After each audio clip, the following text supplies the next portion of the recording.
इस अध्याय में हमने जो कुछ भी पढ़ा, आइए उसका हम सारांश देखते हैं।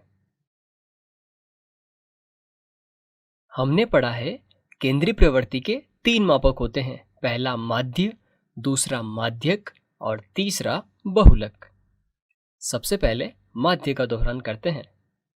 माध्य सभी प्रेक्षणों के मानों के योगों को प्रेक्षणों की कुल संख्या के योग से मान देना होता है।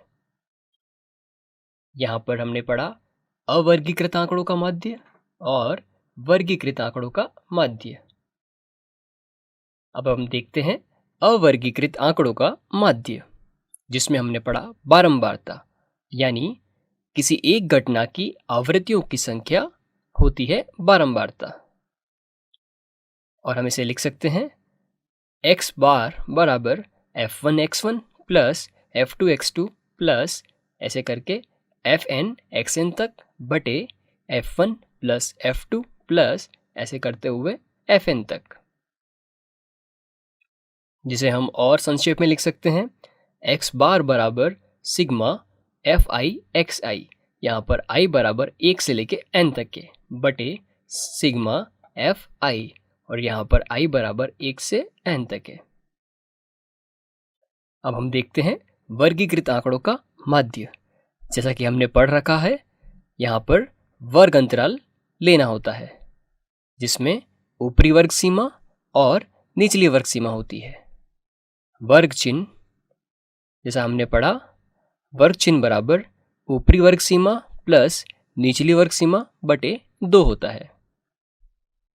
चलिए अब हम बहुलक का दोहरान करते हैं। हमने पढ़ा बहुलक में अवर्गीकृत आंकड़ों का बहुलक, यानी वह मान जो सबसे अधिकतम बार आता है।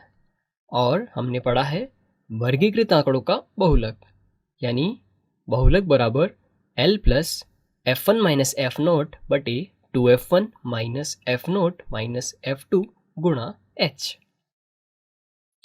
चलिए अब माध्यक का दोहरान करते हैं। हमने पढ़ा है माध्यक में अवर्गीकृत आंकड़ों का माध्यक और वर्गीकृत आंकड़ों का माध्यक। अवर्गीकृत आंकड़ों का माध्यक हमने देखा, ये आंकड़ों में सबसे बीच के प्रेक्षण का मान देता है। और वर्गीकृत आंकड़ों का माध्यक में हमने देखा संचयी बारंबारता। और हम लिख सकते हैं माध्यक बराबर L plus n/2 minus C F बटे एफ गुणा h। चलिए केंद्रीय प्रवृत्ति के तीनों मापकों के बीच संबंध को देखते हैं। हमने संबंध देखा है माध्य, बहुलक और माध्यक के बीच, जो कुछ इस प्रकार प्राप्त होता है 3 गुणा माध्यक बराबर बहुलक प्लस 2 गुणा माध्य। अब हम देखते हैं सचित्र प्रदर्शन। संचयी बारंबारता का सचित्र प्रदर्शन हमने पढ़ा।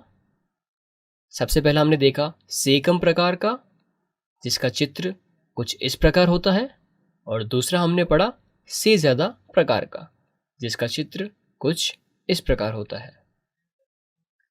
अब हम देखते हैं चित्रमय विधि द्वारा माध्यक, जो कि हमने पढ़ा है चित्रमय विधि द्वारा माध्यक निकालने का तरीका हमने पढ़ा। उसमें हमने पहले देखा सेक्रम प्रकार का और दूसरा हमने देखा से ज्यादा प्रकार का। तो हमें चित्र में देखने पर माध्यक कुछ इस प्रकार प्राप्त हुआ।